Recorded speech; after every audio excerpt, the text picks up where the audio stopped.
Hi, I'm Karen Holden, the book corner manager at St. Paul Lutheran Church. Spring is here, so I'd like to read Fletcher and the Springtime Blossoms. It's by Julia Rawlinson and illustrated by Tiphanie Beeke.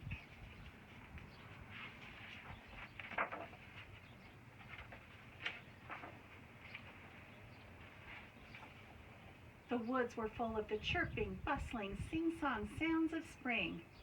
Fletcher bounced along with his nose in the air, sniffing the just burst buds of the flowers and playing chase with butterflies, with his head spinning with sights and sounds.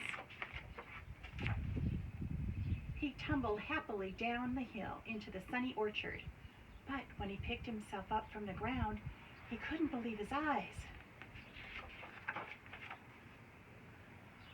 A soft breeze danced through the branches carrying snowy flakes.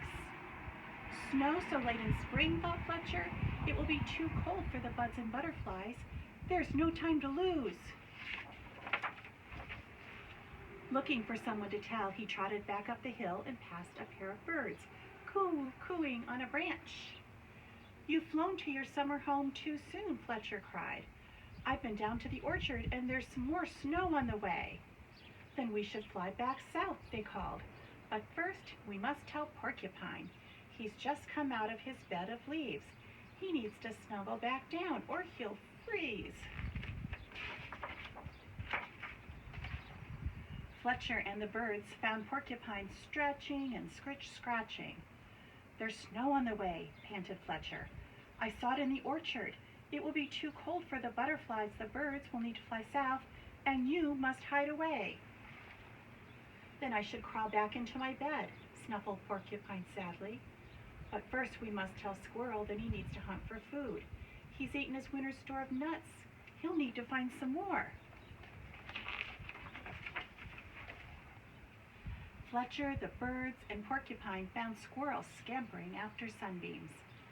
Snow is blowing from the orchard, gasped Fletcher.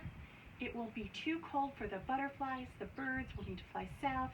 Poor Porcupine must go back to bed, and you must find some food. You're right, I've eaten my spring feast, said Squirrel, and all my stores are gone. But before I hunt for more, we need to tell the rabbits to munch as much grass as they can before the snow falls.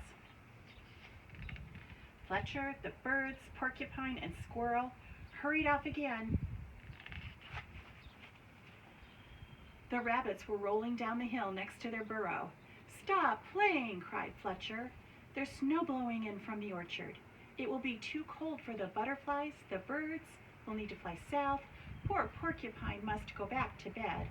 Squirrel needs to find food, and you must munch more grass.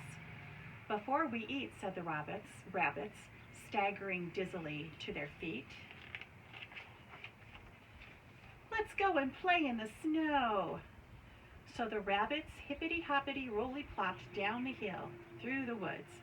They were chased by Squirrel, Porcupine, the birds, and a bouncy, full of importance fox, all the way to the orchard, where the ground was white with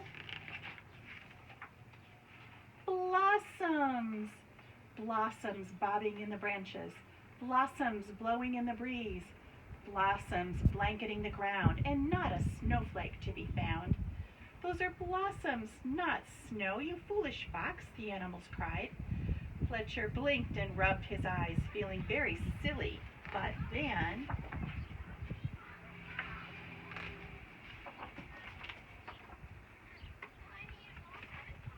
the animals scooped up pawfuls and clawfuls of blossoms from the ground and covered him in a tickly shower of fluttering white petals.